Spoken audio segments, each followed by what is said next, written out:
श्रीमद् भागवत महापुराण पंचम स्कंद प्रथम अध्याय प्रियव्रत चरित्र।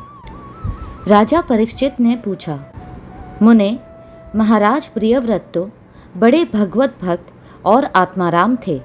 उनकी गृहस्थ आश्रम में कैसे रुचि हुई, जिसमें फंसने के कारण मनुष्य को अपने स्वरूप की विस्मृति होती है और वह कर्म बंधन में बंध जाता है।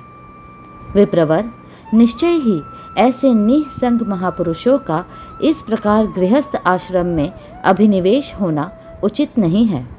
इसमें किसी प्रकार का संदेह नहीं कि जिनका चित्त पुण्य कीर्ति श्री हरि के चरणों की शीतल छाया का आश्रय लेकर शांत हो गया है, उन महापुरुषों की कुटुंब आदि में कभी आसक्ति नहीं हो सकती।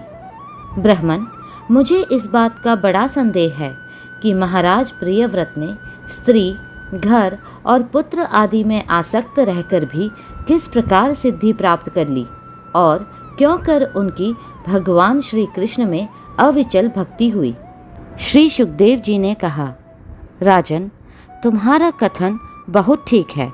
जिनका चित्त पवित्र कीर्ति श्री हरि के परम मधुर चरण कमल मकरंद के रस में सराबोर हो गया है, वे किसी विघ्न बाधा के कारण रुकावट आ जाने पर भी भगवत भक्त परम हंसों के प्रिय श्री वासुदेव भगवान के कथा श्रवण रूपी परम कल्याणमय मार्ग को प्रायः छोड़ते नहीं।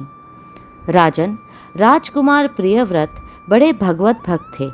श्री नारद जी के चरणों की सेवा करने से उन्हें सहज में ही परमार्थ तत्व का बोध हो गया था।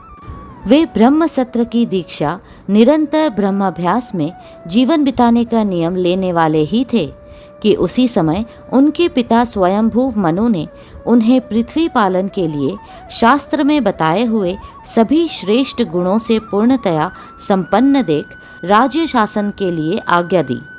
किंतु प्रियव्रत अखंड समाधि योग के द्वारा अपनी सारी इंद्रियों और क्रियाओं को भगवान वासुदेव के चरणों में ही समर्पण कर चुके थे। अतः पिता की आज्ञा किसी प्रकार उल्लंघन करने योग्य न होने पर भी यह सोचकर कि राज्य अधिकार पाकर मेरा आत्मस्वरूप स्त्री पुत्र आदि असत प्रपंच से आच्छादित हो जाएगा, राज्य और कुटुंब की चिंता में फंसकर मैं परमार्थ तत्व को प्रायः भूल जाऊंगा, उन्होंने उसे स्वीकार न किया। आदिदेव स्वयंभू भगवान ब्रह्मा जी को निरंतर इस गुणमय प्रपंच की वृद्धि का ही विचार रहता है। वे सारे संसार के जीवों का अभिप्राय जानते रहते हैं। जब उन्होंने प्रियव्रत की ऐसी प्रवृत्ति देखी, तब वे मूर्तिमान चारों वेद और मरीचि आदि पार्षदों को साथ लिए अपने लोक से उतरे। आकाश में जहाँ तहाँ विमानों पर चढ़े हुए इंद्र आदि प्रधान प्रधान देवताओं ने उनका पूजन किया तथा मार्ग में टोलियां बांधकर आए हुए सिद्ध, गंधर्व, साध्य, चरण और मुनिजन ने स्तवन किया। इस प्रकार जगह जगह आदर सम्मान पाते वे साक्षात नक्षत्रनाथ चंद्रमा के समान गंधमादन की घाटी को प्रकाशित करते हुए प्रियव्रत के पास पहुँचे। प्रियव्रत को आत्मविद्या का उपदेश देने के लिए वहाँ नारद जी भी आए हुए थे। ब्रह्मा जी के वहाँ पहुँचने पर उनके वाहन हंस को देखकर देवर्षि नारद जान गए कि हमारे पिता भगवान ब्रह्मा जी पधारे हैं। अतः वे स्वयंभू मनु और प्रियव्रत के सहित तुरंत खड़े हो गए और सबने उनको हाथ जोड़कर प्रणाम किया।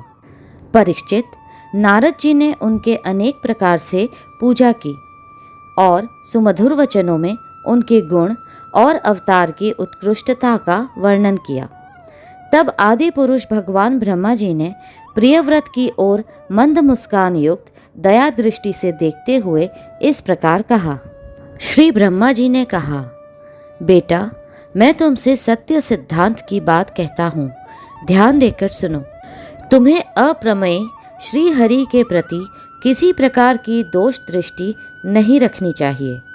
तुम ही क्या, हम महादेव जी, तुम्हारे पिता स्वयंभू मनु और तुम्हारे गुरु ये महर्षि नारद भी विवश होकर उन्हीं की आज्ञा का पालन करते हैं। उनके विधान को कोई भी देहदारी न तो तप, विद्या, योग बल या बुद्धि बल से, न अर्थ या धर्म की शक्ति से और न स्वयं या किसी दूसरे की सहायता से ही टाल सकता है। प्रियवर, उसी अव्यक्त ईश्वर के दिए हुए शरीर को सब जीव जन्म, मरण, शोक, मोह, भय और सुख दुख का भोग करने तथा कर्म करने के लिए सदा धारण करते हैं। वत्स, जिस प्रकार रस्सी से नथा हुआ पशु मनुष्यों का बोझ ढोता है, उसी प्रकार परमात्मा की वेदवाणी रूप बड़ी रस्सी में सत्व आदि गुण, सात्विक आदि कर्म और उनके ब्राह्मण आदि वाक्यों की मजबूत डोरी से जकड़े हुए हम सब लोग उन्हीं के इच्छा अनुसार कर्म में लगे रहते हैं और उसके द्वारा उनकी पूजा करते रहते हैं। हमारे गुण और कर्मों के अनुसार प्रभु ने हमें जिस योनि में डाल दिया है, उसी को स्वीकार करके वे जैसी व्यवस्था करते हैं, उसी के अनुसार हम सुख या दुख भोगते रहते हैं। हमें उनकी इच्छा का उसी प्रकार अनुसरण करना पड़ता है जैसे किसी अंधे को आँख वाले पुरुष का। मुक्त पुरुष भी प्रारब्ध का भोग करता हुआ भगवान की इच्छा के अनुसार अपने शरीर को धारण करता ही है। ठीक वैसे ही जैसे मनुष्य की निद्रा टूट जाने पर भी स्वप्न में अनुभव किए हुए पदार्थों का स्मरण होता है, इस अवस्था में भी उसको अभिमान नहीं होता और विषय वासना के जिन संस्कारों के कारण दूसरा जन्म होता है, उन्हें वह स्वीकार नहीं करता। जो पुरुष इंद्रियों के वशीभूत है, वह वन वन में विचरण करता रहे तो भी उसे जन्म मरण का भय बना ही रहता है, क्योंकि बिना जीते हुए मन और इंद्रिय रूपी उसके 6 शत्रु कभी उसका पीछा नहीं छोड़ते। जो बुद्धिमान पुरुष इंद्रियों को जीतकर अपनी आत्मा में ही रमण करता है, उसका गृहस्थ आश्रम भी क्या बिगाड़ सकता है। जिसे इन 6 शत्रुओं को जीतने की इच्छा हो, वह पहले घर में रहकर ही उनका अत्यंत निरोध करते हुए उन्हें वश में करने का प्रयत्न करे। किले में सुरक्षित रहकर लड़ने वाला राजा अपने प्रबल शत्रुओं को भी जीत लेता है। फिर जब इन शत्रुओं का बल अत्यंत क्षीण हो जाए, तब विद्वान पुरुष इच्छा अनुसार विचर सकता है। तुम यद्यपि श्री कमलनाथ भगवान के चरण कमल की कली रूप किले के आश्रित रहकर इन 6 शत्रुओं को जीत चुके हो, तो भी पहले उन पुराण पुरुष के दिए हुए भोगों को भोगो। इसके बाद निसंग होकर अपने आत्म स्वरूप में स्थित हो जाना। श्री सुखदेव जी कहते हैं, जब त्रिलोकी के गुरु श्री ब्रह्मा जी ने इस प्रकार कहा, तो परम भागवत प्रियव्रत ने छोटे होने के कारण नम्रता से सिर झुका लिया और जो आज्ञा ऐसा कहकर बड़े आदरपूर्वक उनका आदेश शिरोधार्य किया। तब स्वयंभुव मनु ने प्रसन्न होकर भगवान ब्रह्मा जी की विधिवत पूजा की।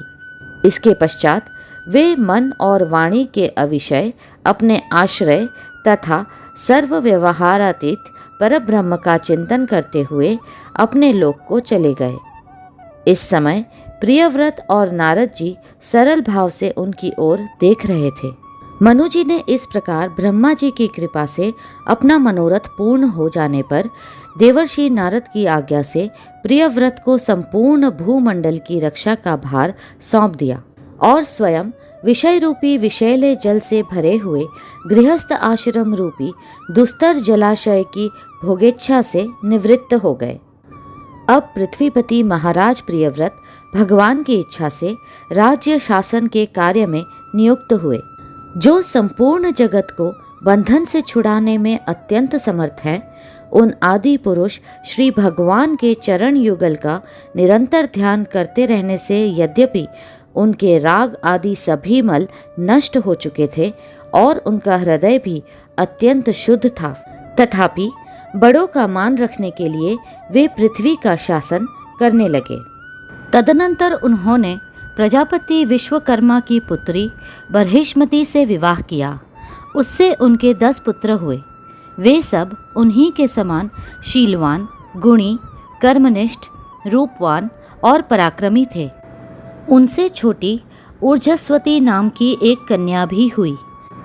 पुत्रों के नाम अग्निद्र, इद्मजिह्व, यज्ञबाहु, महावीर, हिरण्यरेता, धृतपृष्ठ, सवन, मेधातिथि, वितिहोत्र और कवि थे। ये सब नाम अग्नि के भी हैं। इनमें कवि, महावीर और सवन ये 3 नैष्ठिक ब्रह्मचारी हुए। इन्होंने बाल्यावस्था से आत्मविद्या का अभ्यास करते हुए अंत में संन्यास आश्रम ही स्वीकार किया। इन निवृत्ति परायण महर्षियों ने संन्यास आश्रम में ही रहते हुए समस्त जीवों के अधिष्ठान और भव बंधन से डरे हुए लोगों को आश्रय देने वाले भगवान वासुदेव के परम सुंदर चरणारविंदों का निरंतर चिंतन किया। उससे प्राप्त हुए अखंड एवं श्रेष्ठ भक्ति योग से उनका अंतःकरण सर्वथा शुद्ध हो गया और उसमें श्री भगवान का आविर्भाव हुआ।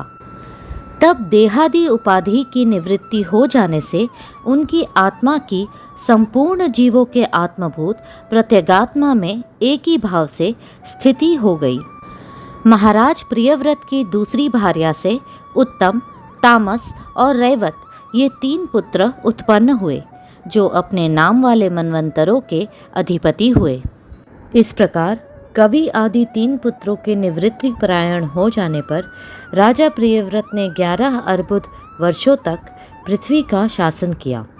जिस समय वे अपनी अखंड पुरुषार्थमयी और वीर्यशालिनी भुजाओं से धनुष की डोरी खींचकर टंकार करते थे, उस समय डर के मारे सभी धर्मद्रोही न जाने कहाँ छिप जाते थे।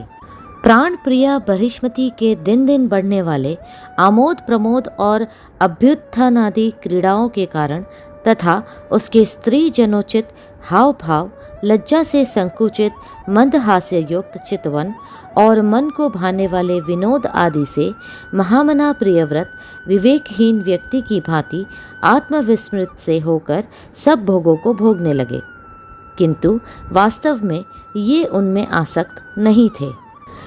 एक बार इन्होंने जब यह देखा कि भगवान सूर्य सुमेरु की परिक्रमा करते हुए लोकालोक पर्यंत पृथ्वी के जितने भाग को आलोकित करते हैं, उसमें से आधा ही प्रकाश में रहता है और आधे में अंधकार छाया रहता है, तो उन्होंने इसे पसंद नहीं किया।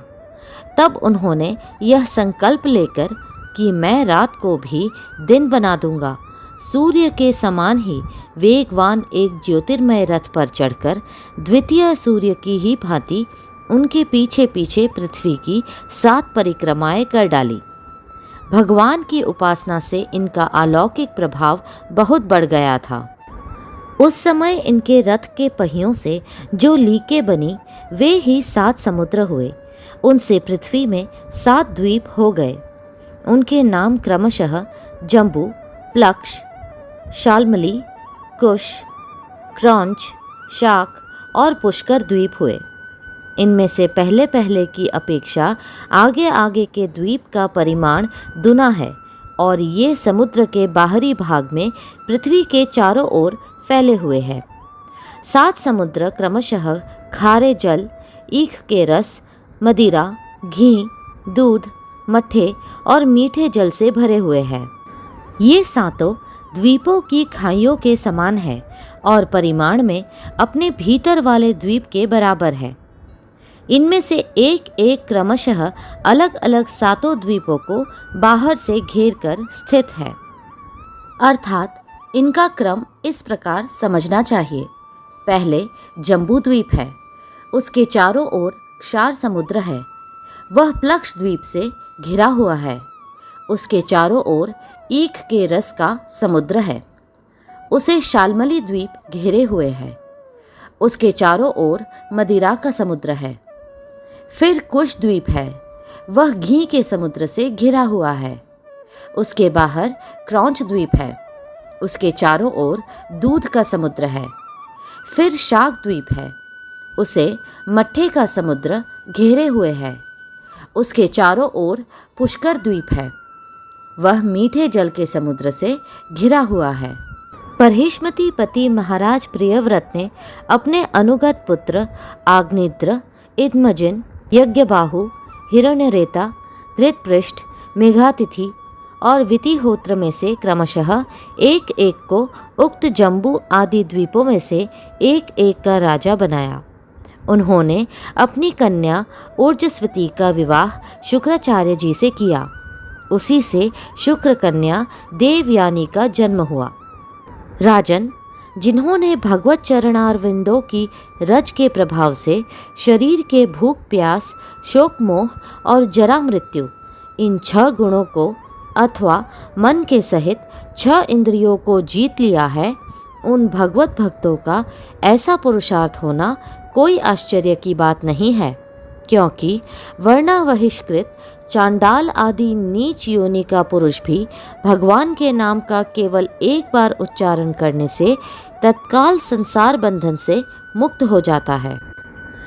इस प्रकार अतुलनीय बल पराक्रम से युक्त महाराज प्रियव्रत एक बार अपने को देवर्षि नारद के चरणों की शरण में जाकर भी पुनः दैववश प्राप्त हुए प्रपंच में फंस जाने से अशांत सा देख मन ही मन विरक्त होकर इस प्रकार कहने लगे, ओह, बड़ा बुरा हुआ। मेरी विषय लोलुप इंद्रियों ने मुझे इस अविद्याजनित विषम विषय रूप अंधकूप में गिरा दिया। बस बस, बहुत हो लिया। हाय, मैं तो स्त्री का क्रीड़ा मृग ही बन गया। उसने मुझे बंदर की भांति नचाया। मुझे धिक्कार है, धिक्कार है। इस प्रकार उन्होंने अपने को बहुत कुछ बुरा भला कहा। परम आराध्य श्री हरि की कृपा से उनकी विवेक वृत्ति जागृत हो गई। उन्होंने यह सारी पृथ्वी यथा योग्य अपने अनुगत पुत्र को बांट दी और जिसके साथ उन्होंने तरह तरह के भोग भोगे थे, उस अपनी राजरानी को साम्राज्य लक्ष्मी की सहित मृत देह के समान छोड़ दिया तथा हृदय में वैराग्य धारण कर भगवान की लीलाओं का चिंतन करते हुए उसके प्रभाव से श्री नारद जी के बतलाए हुए मार्ग का पुनः अनुसरण करने लगे। महाराज प्रियव्रत के विषय में निम्नलिखित लोकोक्ति प्रसिद्ध है। राजा प्रियव्रत ने जो कर्म किए उन्हें सर्वशक्तिमान ईश्वर के सिवा और कौन कर सकता है। उन्होंने रात्रि के अंधकार को मिटाने का प्रयत्न करते हुए अपने रथ के पहियों से बनी हुई लीकों से ही 7 समुद्र बना दिए। प्राणियों के सुविधे के लिए, अर्थात जिससे उनमें परस्पर झगड़ा न हो, द्वीपों के द्वारा पृथ्वी के विभाग किए और प्रत्येक द्वीप में अलग अलग नदी, पर्वत और वन आदि से उसकी सीमा निश्चित कर दी। वे भगवत भक्त नारद आदि के प्रेमी भक्त थे। उन्होंने पाताल लोक के, देवलोक के, मृत्युलोक के तथा कर्म और योग की शक्ति से प्राप्त हुए ऐश्वर्य को भी नरक तुल्य समझा था। अगला अध्याय शीघ्र ही साझा होगा। कृपया करके लाइक, सब्सक्राइब और शेयर करें।